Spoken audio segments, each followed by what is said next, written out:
peut se jouer en console portable ou en console de salon. Un petit bijou de technologie. Vous pouvez très bien l'utiliser en tant que manette principale ou vous pouvez la séparer en deux pour pouvoir jouer à deux avec une seule manette. Je vous rassure, vous ne pourrez pas jouer à tous les jeux disponibles avec un morceau de cette manette. Mais vous pouvez très bien jouer à des petits jeux comme Mario Party, Mario Kart, un de Switch et d'autres jeux qui ne demandent pas beaucoup de boutons et un joystick. Par contre, jouer à des jeux qui demandent deux joysticks, là, ça risque d'être un peu plus complexe. Cela dépendra de vos choix de gaming. Après tout, au début, vous pouvez très bien ne pas acheter de manette supplémentaire et jouer avec vos amis ou votre famille à deux avec une manette basique. Il suffit juste de la séparer en deux.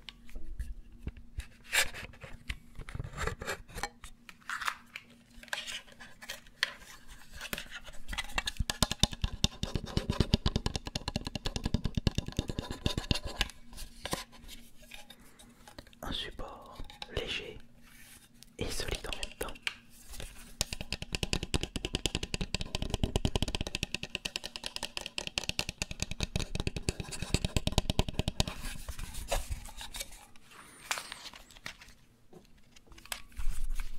Et voici les deux Joy-Con.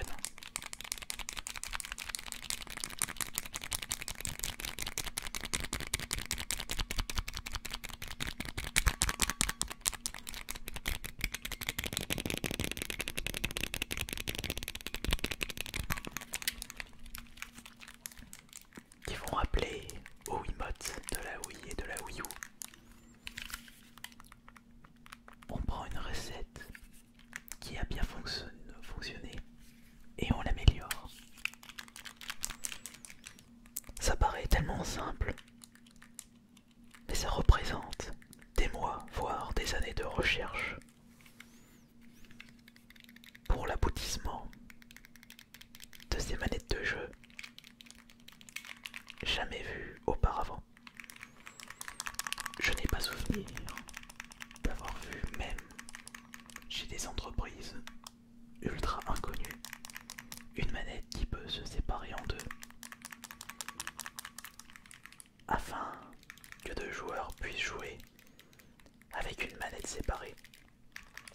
Ah si, je pense qu'il y a déjà eu des jeux où vous pouvez jouer à deux avec une manette, mais vous ne pouvez pas séparer la manette. J'ai souvenir d'avoir vu ça quelque part.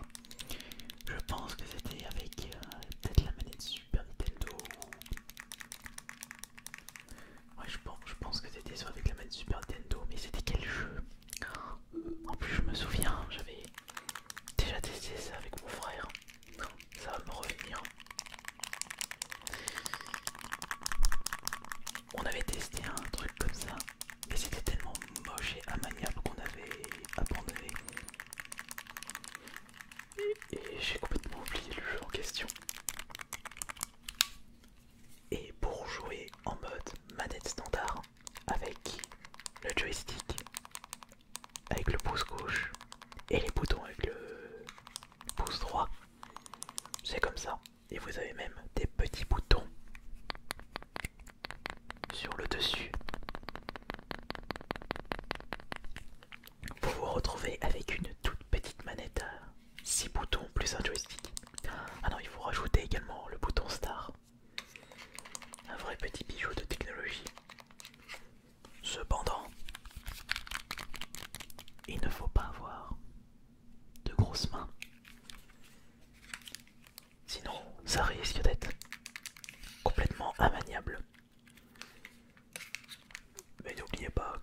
s'habituer à tout.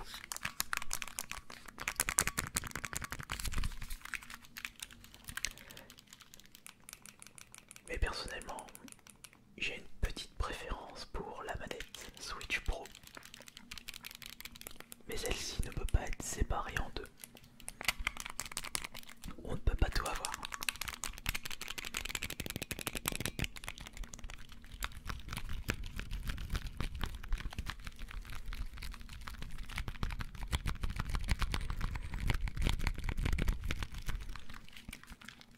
Petit problème par rapport à ces manettes, c'est leur prix. Déjà que je trouvais que les manettes de la Wii étaient assez chères pour ce qu'elles proposent. On était sur du 40-50 euros la Wiimote. Il fallait rajouter 20 euros pour le nunchuk. Alors que ça, je crois que c'est 70 euros ou 79 euros. Plus ça va et plus les manettes coûtent de plus en plus cher. Bientôt on aura des manettes qui coûteront plus cher que la console.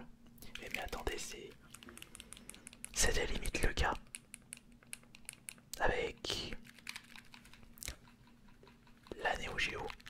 Le stick arcade il coûte aussi cher que la console seule. Il y avait aussi la Wii U ou le gamepad. Bah non, qu'est-ce que je raconte? Nintendo ne vendait pas le gamepad à part. C'était toujours le gamepad vendu avec la console. Après, si on s'intéresse à des manettes non officielles qui sont ultra grosses, je pense par exemple à Steel Bataillon sur la première Xbox. Une manette avec, je crois, 27 boutons, mais c'est un truc de malade.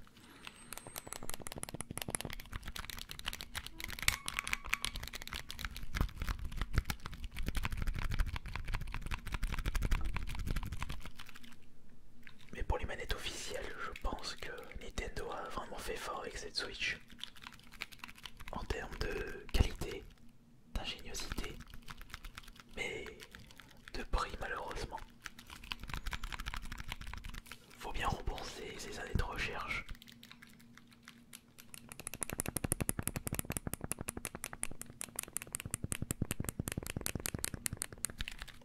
Mais non, la meilleure manette restera la manette Xbox One Elite. Mais celle-ci est très très chère. Mais la qualité y est.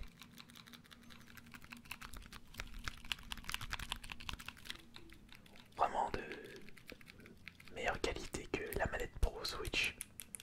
Mais c'est pas le même prix.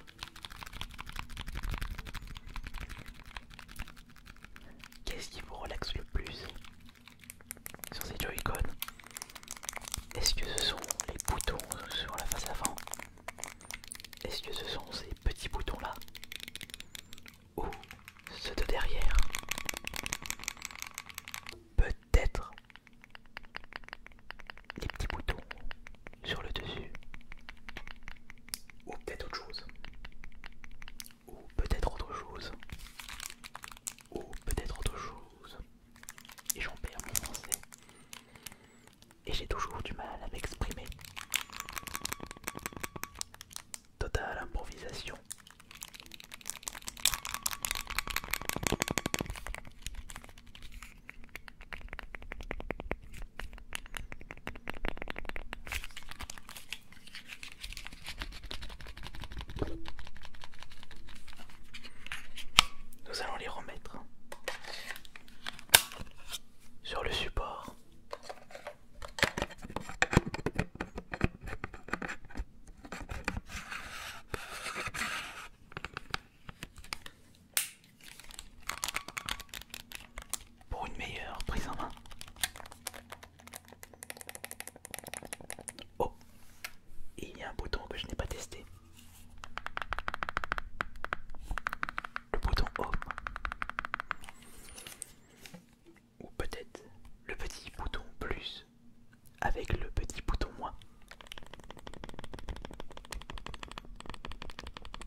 Ah zut, j'ai allumé la console.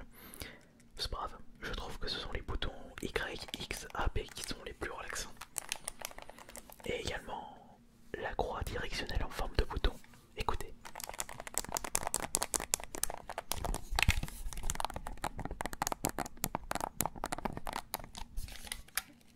Mais peut-être que vous préférez.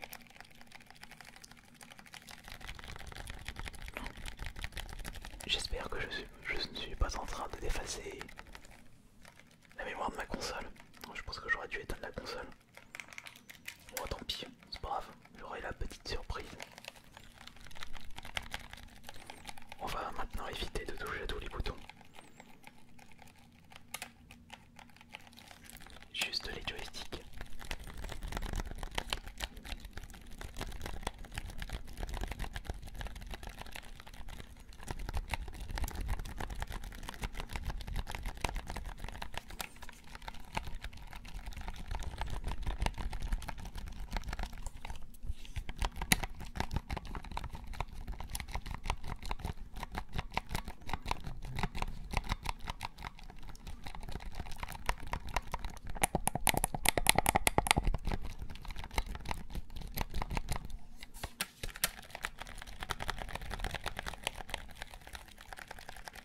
Concentration maximale.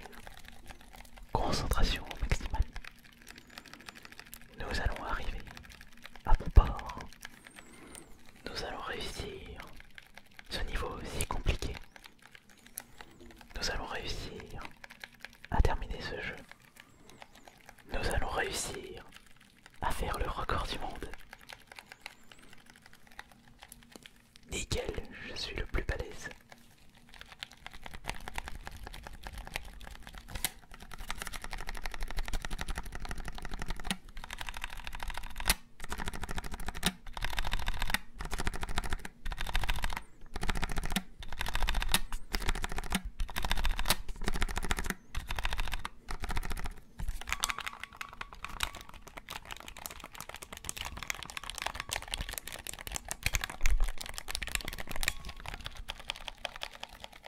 Allez, on va s'en arrêter là pour cette séance de relaxation spéciale manette de jeu. J'espère que cela vous aura relaxé. Et on se dit à la prochaine pour la prochaine séance sur Ice Minotaur. Ne vous inquiétez pas, il reviendra, le gardien du labyrinthe. Laissez-lui un petit peu de repos avant la prochaine séance insolite en compagnie de ce taureau.